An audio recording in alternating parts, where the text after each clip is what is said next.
Okay, perfect. Thank you, Jackie, for that reminder. Again, welcome everyone to the KW Commercial Atlanta Classic Monthly Speaker Series. I am Latoya Gainey and will be your host for today's call.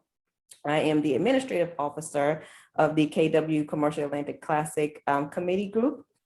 And today we have the pleasure of speaking with Ms. Kimberly Dart-Height of Dart Retail Advisors, whom Jackie Pace will be the moderator for today.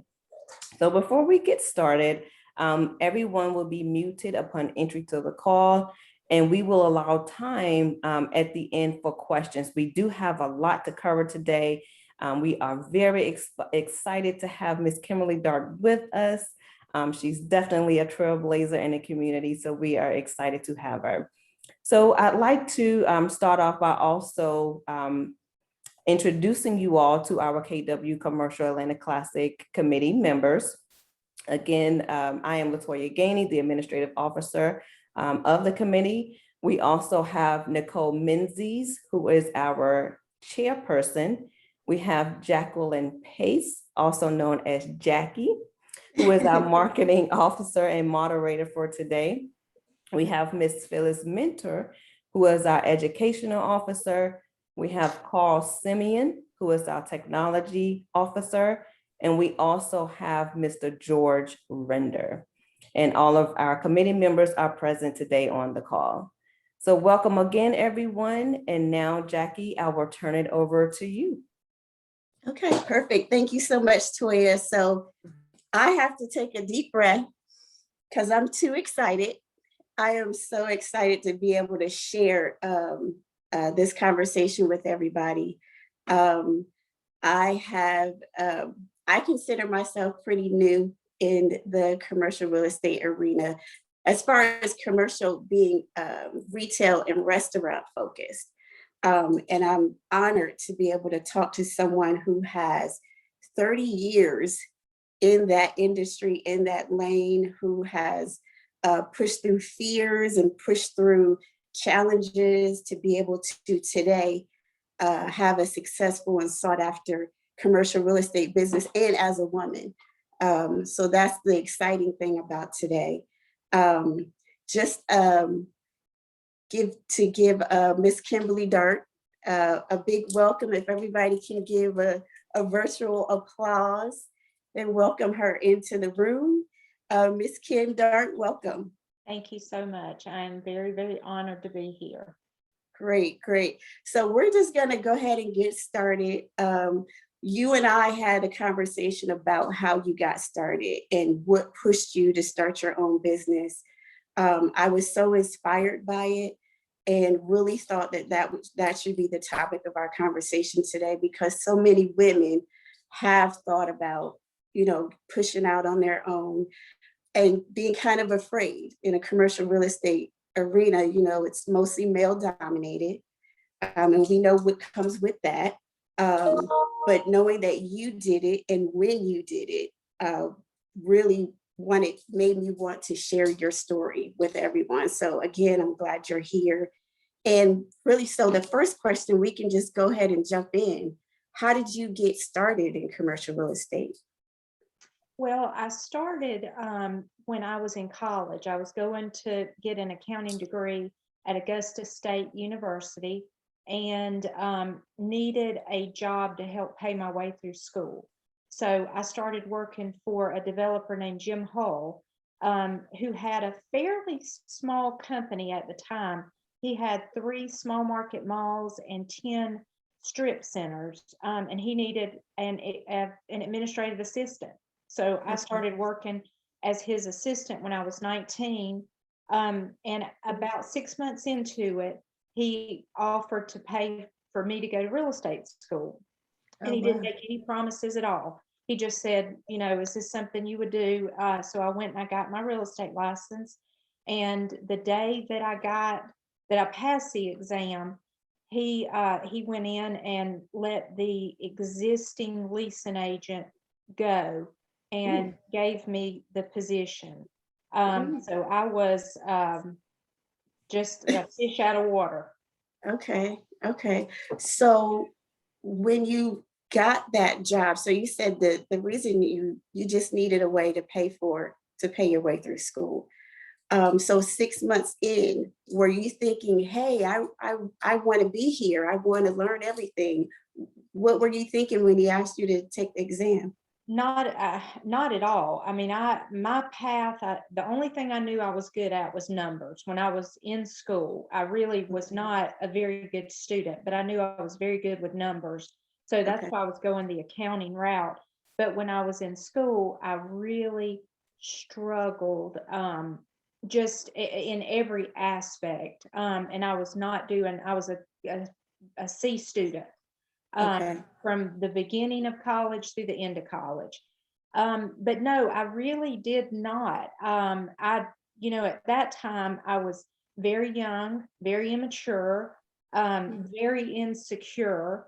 Hmm. But what I had was this gentleman, Jim Hull, that saw something. To this day, I don't know what, but he saw Mhm. something, and he really pushed me, at a very early age. And he Mhm. demanded a lot too. Back, 30 years ago, I was working 7 days a week, and I did that for 10 solid years, working for this Wow. gentleman. And he went from a company of 3 malls and 10 strip centers. When I left, he had 30 malls. And very, very one of the largest owners in the country at one time. So as his company grew, I grew with it. Gotcha. So when you started out, even after you got your license, did you stay the administrative assistant or did you become the leasing Well, I consultant? started as a leasing agent, and it was just me at the time. Okay. And then eventually, we the department grew, and there were a few other agents, and I moved more into kind of a director role over time. But that took a while. But Hmm. also working in a small company, I did a little bit of management. I did a little bit, I mean, whatever. He hired a new, administrative assistant, but I still, whatever he asked me to do, I did. Okay, gotcha. So so you were with him for 10 years. And then so I know with that 10 years, you're learning a lot, you're seeing a lot, you're seeing what works, what doesn't work. Um, at what point did you say, I want to do this myself? Or did you? Well, I really, my vision, or my goals for myself really were never to have my own company. I think when you and I spoke on the phone, it came out of necessity. Okay. I moved to Atlanta. I went to work for a private REIT, and then after that, I went to work for a developer who started losing their properties during the recession. So they let me go. And I had just had a baby. I had just gotten a divorce. Mhm. There were no jobs available. And so the company came about during that period of time. And I honestly thought, I'm going to kind of hang my own shingle, ride this recession out. I'll go back into corporate America, and that'll be that. But I figured out within about 6 months that there was a need within the brokerage world for somebody with my skill set, and Okay. that shopping center owners were looking for somebody like me that had a landlord background. But I never really thought that I would have a company. I always thought I'd work for somebody else. Wow. Okay. So you came to Atlanta. So while you were here, you were still married, I had was a still baby. married, correct? Okay. And then for you got laid off. So it sounds like all these things kind of hit you at one time. Yes, they did. Okay. So you had to figure out how to feed yourself and your And child. how to make a living and support my child. So that was just kind of goal number one, is just keep some income coming in. Right. So I think when we talked, you mentioned you did try to look for employment. You did try to look for jobs, and it just nothing was panning out. Yeah, there was just nothing available. Nobody was hiring. People were Okay. laying off. People were letting their leasing staff go and outsourcing, which ended up being a great thing for me because I benefited from that. Right, right. Okay. So you're sitting at home, you're trying to figure out where is money coming from.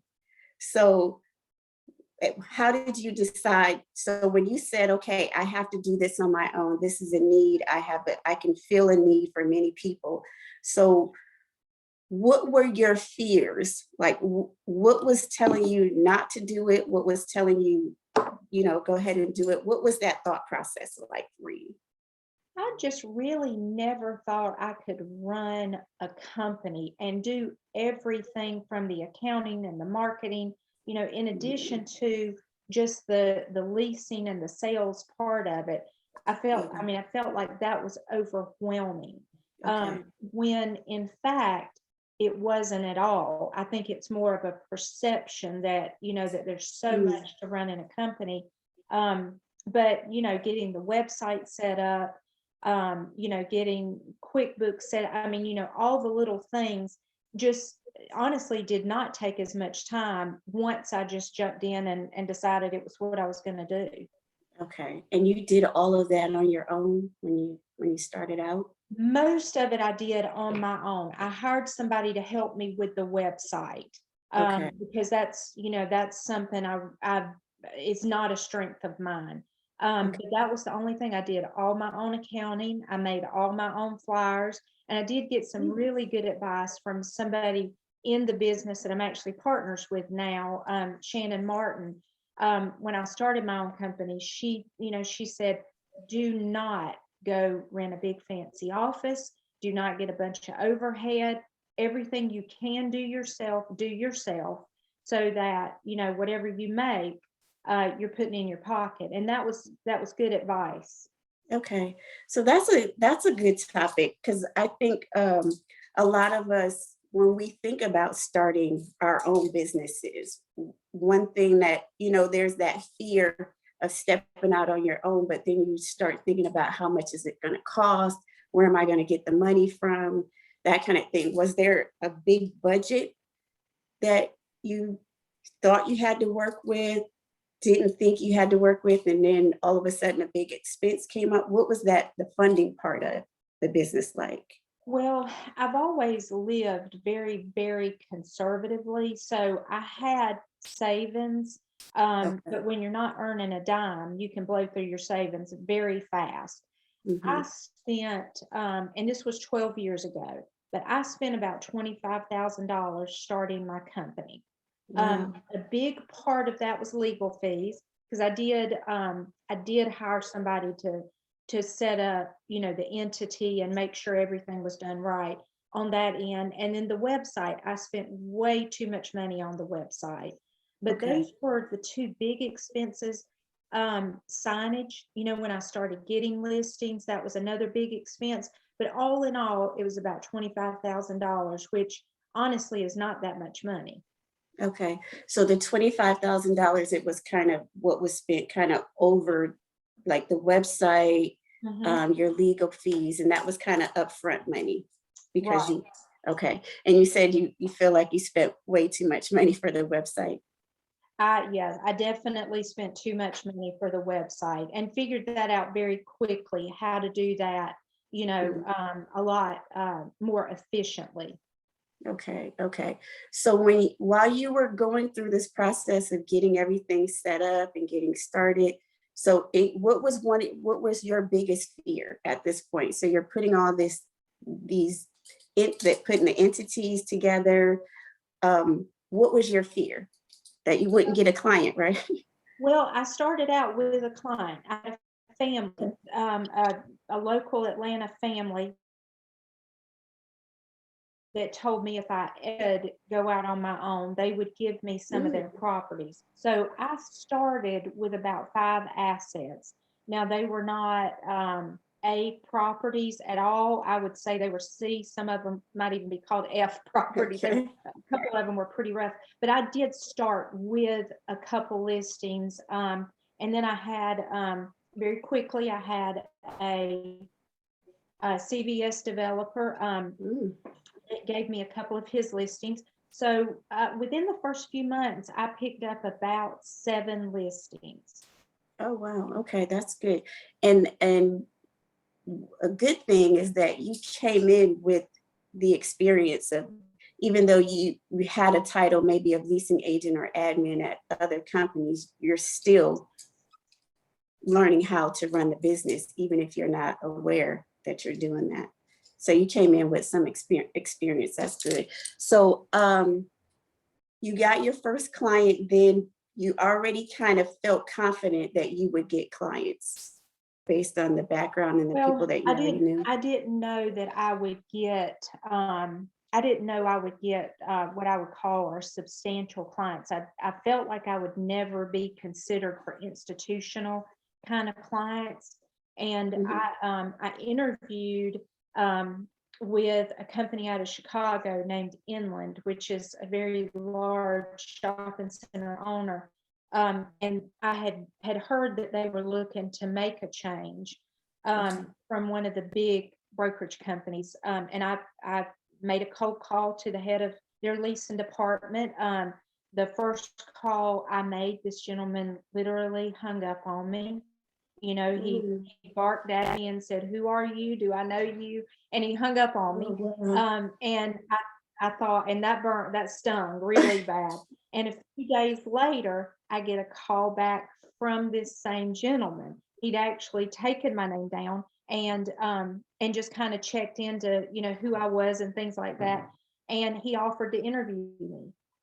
So Um, I got ready for that interview, which was in Las Vegas at the shopping center convention, and I was hired on the spot out there. And that's probably the turning point. When I okay. got that big of an institutional client, that's when I realized I can do this hands down. Okay. And so with that client, did you work that remotely or did you move out to No, they Vegas? were based out of Chicago, but they own shopping centers all over the country. So they had, at that time, they had 6 shopping centers in Atlanta. Now, over my relationship with them, it grew to 14 shopping centers. And then they sold their portfolio. And when they sold their portfolio, I lost all those assets. Then they bought properties back. They hired me back on. And for the 12 years that I've had my company, I have had Inland as a client. Right now, I only handle 1 asset for them, but at different times, it's been anywhere from 1 to 14. Wow. Okay. So when you and I'm going to ask. I just had somebody send me a question, which is a really good one. But so the question that I have, like, when you have those national or institutional accounts, and they're in different states, are you traveling a lot, or are you? Well, since having my company, almost everything has been in Georgia. Now, Okay. I had one client that they hired me on a consulting basis to travel to Virginia, Florida, Ohio, and I traveled for them. But outside of that one client, everything I've done has been in Georgia and pretty much within 2 hours of Atlanta. Okay, gotcha. So your primary focus is retail. So That was that yeah. something that you chose, or it just kind of happened that way? How Well, did you? that the developer was a retail developer, and so I just Mhm. stayed in retail. Okay, okay. Um, so I'm getting questions, everybody. So this is exciting because everybody was like, ask her this, ask her this, ask her this. Please put So your I'm going to questions try in to. the chat as well. Yes, yes. Everybody put those questions in the chat. So we will get to those at the end. But so this is very exciting. So you said once you got that institutional client, that's when you felt like you had made it, Yeah. right? Okay. Okay. And that came from a cold call. That came from a cold call.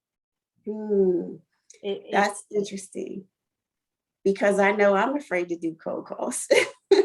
oh, I So, was scared to death. And then can you imagine it, I was hung up on. yeah. It was very, you know, until I got the call back, you can imagine, I was like, oh, I'm never gonna make it in doing this. I'll never, you know, this is not, I'm not cut out for this. Okay. But he did call back. Wow. So did you ever talk to him about why he hung up? I mean, did he apologize for hanging up, or? You know, my entire relationship with just this gentleman, his name is Doug Leeds, and I adore him. He's just a very gruff Northeastern Mm, man. That's his personality. He's very mhm, busy. mhm. And, you know, our entire relationship was that way. And I ended up just loving it. You knew exactly where you stood with him. You knew what was expected. And he was actually a big teddy bear. But Okay. you kind of had to work your way to find Yeah. that. Yeah. So most of your I think when we spoke, well, after we spoke, I started seeing a lot of your signs. And mostly in the south area of Atlanta. Is that kind of your target focus, or does it just happen that way? No, it's the different areas we've worked have ebbed and flowed over the years. Right now, we're really heavy on the south side, but I cannot tell you why. It just Mm, happens to be where the assignments have come up. But okay. we've got things on the north side. You know, we've got things in Douglasville. We've been out in Conyers. I mean, we'll go anywhere, but Mhm. it does right now, it does feel like a lot of our opportunities have been on the south side of Atlanta. Okay. The question that I have for you too, um, and this is kind of something I'm kind of working through myself. Do you, when you get a referral and there's an opportunity, um, how do you decide whether you're going to accept the client, or, I mean, the whole vetting process? Is there ever a time when you turn somebody away, and why? What's your vetting process? Well, that has been something I've had to learn over the years, how to decide which clients I'm going to work with, and I have definitely made mistakes. I've taken on clients and projects that did not make sense, and I've had to back out of them. Mm, But I try to figure out, um, if people are experienced owners. I do better with people who have been doing it a long time. I don't work well with people that are new, kind of mm, in this field, that you know that I'm having to kind of coach and okay. help them. So I really need seasoned owners, Mhm, just for me, for my personality. But it has been, you know, you have to make sure that you match up from a personality standpoint. I have to make sure that they understand what they've got, they're realistic about what kind of, you know, rent or sale they're going to get. And you know, because a lot of people, that I'm sure everybody has run into this, people think their property is worth a lot more than it is. Well, mhm, I don't want to put a sign up on a property that's not going to move. That doesn't make me look good. So that, I mean, I just try to figure out if they know what they're doing, they're realistic, the personalities match up, then I'll take on the assignment. okay. But I've made a lot of mistakes with that, a lot of mistakes. Really? I Okay. still do it, you know, even after all this time. Hmm. That's interesting. Okay. Because, yeah, that is something that I'm processing. Because sometimes it just doesn't feel right at first. Um, so is that kind of what you go on? The If it the doesn't feel right, you absolutely, anytime I've moved forward when I haven't felt like everything was the way it should have been, every Mhm. time it's been the wrong move. So if we just listen to that inner voice, chances Mhm. are that's the right way to go. Okay. Well, I'm going to kind of round us out here and kind of end the conversation with us. We are getting so many questions in the chat, so we definitely want to move to those questions. But just before we swing into that, I just wanted to ask, what advice would you give to a new broker that's deciding whether because I'm kind of have a, I'm putting myself in the spotlight here, but what advice would you give me or any woman or, anybody that's deciding whether they should start their own firm or not? Well, I think the biggest thing is getting out and talking to people that have done it. And there are so many people that will open their resources and, just knowledge up. Mhm. I think you just have to find those people. There are a lot of people just like me that have small, boutique companies where it may be, one person. We've grown to 7 now, but I still Okay. consider myself very small. But, getting out and meeting with the people that have done this and just finding out, what it is that they did to get started, and network with those people. That's the best thing. I mean, Yeah. the best advice I got was when I reached out to a handful of developers and a handful of brokers. And I took everything they said to heart, and it helped me immensely. Okay. So you don't regret it, obviously. I do not regret it for a minute. It had, for me being a mom now, I remarried just recently in January, but I've been a single mother all for the 12 years I've had my company. It has been the best thing I've ever done. I've been able to be at my son's school and volunteer. I haven't missed a game. I mean, absolutely nothing. I'm able to tailor my schedule around being a mom. And I think this is the real estate is the best business for women to be in for that reason, especially Uh, moms. and commercial real estate also? I love commercial real estate. I mean, I can't remember if it was you or someone else that said it's a male dominated business. It is, but that's changing. I mean, That's there's true. more of us. Mm. Do you think, can you think of any obstacles that you think you've run into and you perceived it because you were a woman? Not at all. A lot of people ask me that. And I think people, again, I think it's a perception thing that we're all from the South and that it's a male dominated business.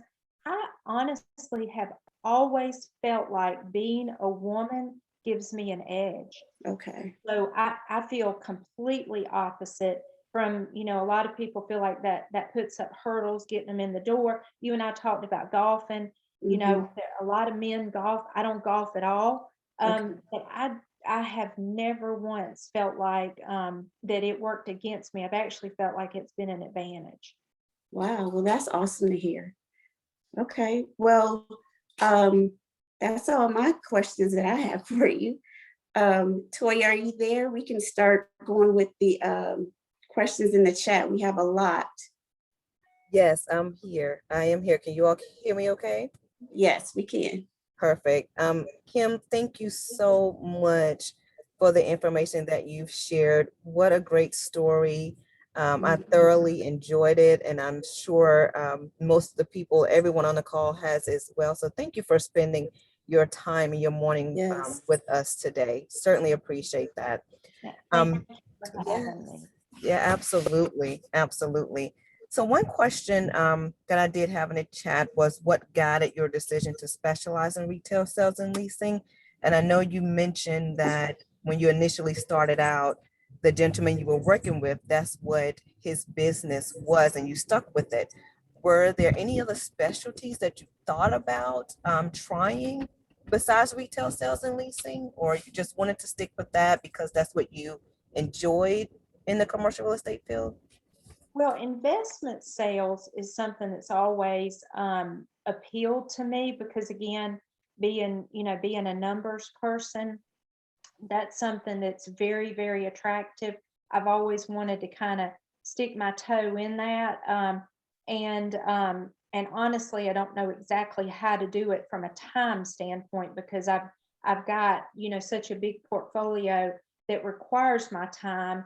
But if I could do something else, if I could, open a line of business up within my company, that would probably be what I would want to do. Mm. Awesome, awesome. Thank you. Then there's another question regarding your consulting. Is your consulting based on hourly or percentage of the project? Well, the way that everybody, you can negotiate it a number of different ways. The way I chose to negotiate with this particular client was I had a monthly, there were a certain number of properties, and I think it was 6. It may have been 8, but there were a certain number of properties. So I had a flat fee, but for every deal that I helped them get done, I also got a little bonus of 1%. So there's a number of different ways that you could negotiate a consulting fee. That was just how I broached that one. Because my thought process was I was getting these properties ready for this developer to sell. They brought me in kind of at the tail end of all the projects. So I had just the last 2 or 3 spaces, which, everybody thinks when you get a project, 95% lease that it should be a cakewalk. Is the opposite. Those last 2 or 3 are the hardest spaces to get done. So, I felt like once I get those done, I feel like I should get a little bit of a bonus because the properties will be in a position to be sold and these owners are going to make a lot of money off of them. So that's how I negotiated that particular assignment. Awesome. And I do know that's a lot of work. So a bonus is always good, right? To negotiate that. And then what is the best way to learn the basics to get started in commercial if you've been on the residential side primarily?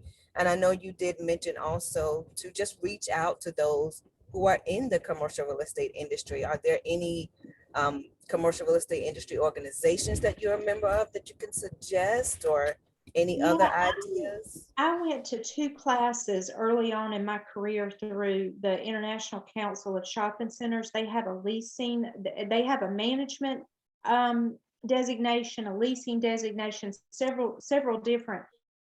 I went to the 2 leasing classes, which were incredible. But there are a lot of groups that have been formed. That something I've never gotten involved in, sadly, is just because of time. But there's CREW, the Commercial Real Estate for Women's organization. It's a fabulous organization, and they have a leadership program that people that have gone through it just rave about. There's also there's a group for young people, which I don't qualify for it anymore, but it's called Yara, and they meet and they network.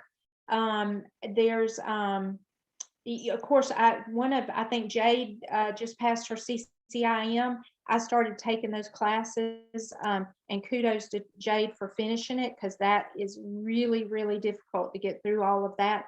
But that's probably some of the best classes you could ever take in commercial real estate. And to get that CCIM designation to me is a very prestigious honor to get it. So again, I haven't done it, but I would recommend it to people. I went and took a few classes and just stopped, but I think that's something people should really look into, even if you don't go all the way. Okay. Good advice. Perfect, perfect. And are there any great books that you would recommend, whether it's in commercial real estate or leadership, but any great books that you would recommend for professional development, growth, and business?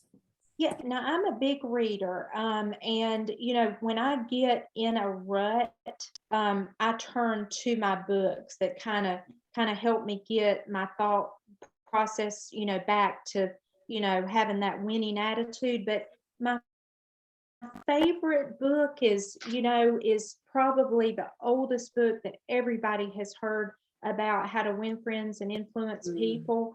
I've read that a handful of times. It never gets old. It's always relevant. Um, and there's another old one. I think it's called Good to Great. But there's so many good books, and I've read a ton of them. But those are the two that jump to mind. Thank you, Kim. And then going back as well to, you mentioned the CCIM, and congratulations to Jade as well for getting hers. And I'd like to make mention also that our chairperson, Nicole Menzies, is also a CCIM.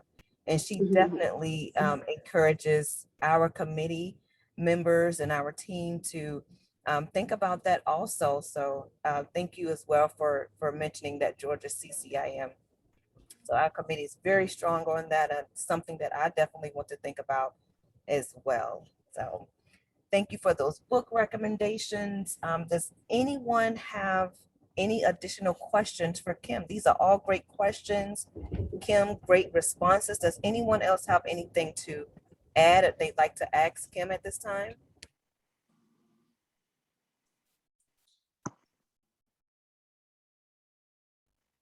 Somebody asked on the chat, if you're not a natural number cruncher, would you not recommend commercial real estate?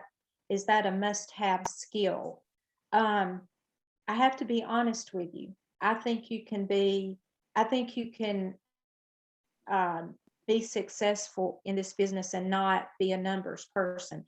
I do think that it gives me an advantage, being able to, get on the phone with my clients and explain, the value of a lead and things like that. But I don't think it is a necessity. I know a lot of people in our business are not good with numbers. So I would answer that. No, I don't think you have to have that. Okay, that would kind of lead to another question that I kind of thought of. What skill set do you think is an absolute, or is there any skill set? Is there a skill set What skill set do you think that someone should have if they're considering a career in commercial real estate? You said numbers crunching is not an absolute. Is there something that you think they should have? I think you have to have,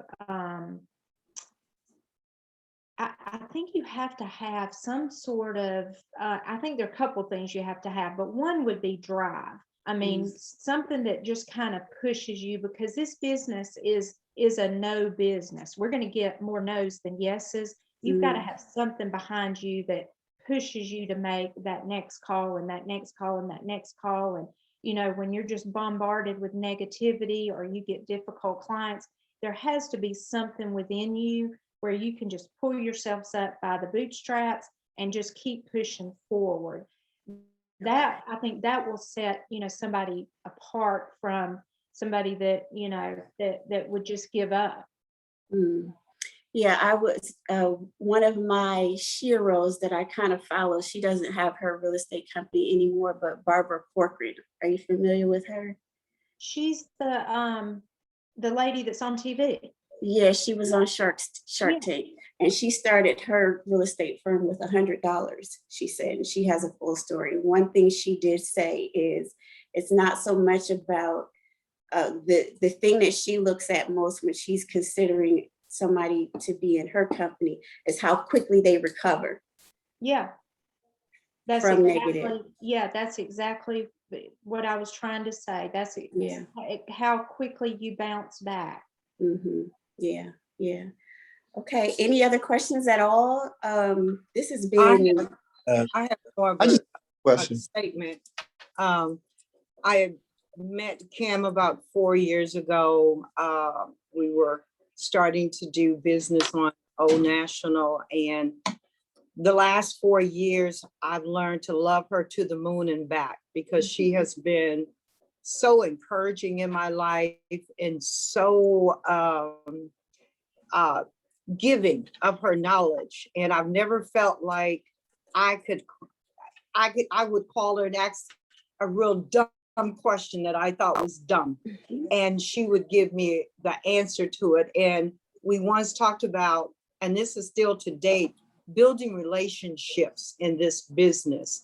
It's about relationships, because relationships can bring you more money than money can bring itself, because you get repeated business from those relationships. And so we had talked about that early on in our meeting. And I just think that I've continued to build those relationships just based upon some of the input that she's given me. But I'm a relationship person as well. But I just want to commend you for all the help that you've given me, the support, and what you give to the community. Well, thank you, Phyllis. You know I love you. Mhm. You have a special place in my heart. Hi, Kim. This is Carl Simeon. And I just have one question about, you said websites and legal fees when you first started, and you said you paid too much for a website. But I know websites are, is there any commercial website that you would look at when trying to create a brand for you? I've been in commercial for about a couple of years and been in real estate for over 27 years. And my background is engineering, actually. I do love numbers. So, but as for a commercial website, any particular commercial website you might look at? To set yours up, like Yeah. as a guideline. I'll Yes. tell you, I was actually on just this morning. I was on a company called Retail Planning Corporation. Their website is incredible. The way they've set up their properties, and it's very easy to navigate. Mhm. That one pops to mind because I was on it this morning. I mean, I like something that's just simple. I don't like, and don't want to name the name, there's a very big brokerage company in Atlanta. You can't get on there and find the properties or what you're looking for. I mean, it needs to be dummy proof for people that go to your website and they're looking to see what you have. MLS does a good job with, on the residential side. I don't know that we have that on the commercial side like the residential people have. Yeah, when I was in grad school, actually, I had to create my own website, but I'm trying to be a commercial broker and not trying to be doing website. But one thing that you did say was very sound, was about when it comes to website, it's supposed to be very plain, easy to get to, click, and gone, and not, trying to div and dab and trying to figure out where you're going. Well, yeah, when you start out, just do something simple. Now, I want to revamp my website so that I have a lot of animation and movement and things like that. But I'm 12 years into it, and Right. and I'm willing to spend the money to do that now, to hire a company to do that. But just starting out, it just needs to be like a plug and play kind of thing. Okay, thank you. I appreciate it, Kim. Thank you. Thanks for coming. Okay. Perfect. Well, this has been awesome, Miss Kimberly. I do appreciate your time.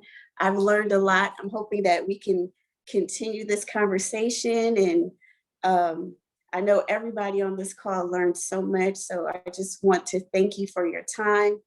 Myself and the committee, we're so happy that you decided to join us today and share your journey. It's been awesome. So thank you so much. Thank you. And I hope you guys will reach out and let's get coffee and just Yes. network more. Absolutely.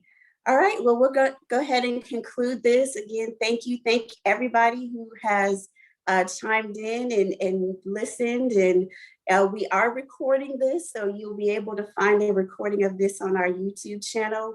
We'll plug that in the chat box so you'll be able to find that. And Ms. Kim, if anybody wants to reach out to you, are you open to that? Oh, 100%. Absolutely. Okay. I would How can they find you? You can email me. Probably the simplest thing is to email kim@dartretail.com, and then we'll set up a time to talk or meet or whatever. But I would love Okay, to. perfect. All right. Well, again, thank you for your time. Thank you, everybody. This concludes this session. Everybody have a great day. Jackie, Thank thank you. Thank Awesome. Jackie. you. Awesome, Bye-bye. awesome. Bye, Thanks, Taylor. good job, Jackie. Bye, Thank you, babe. Kim. Talk to you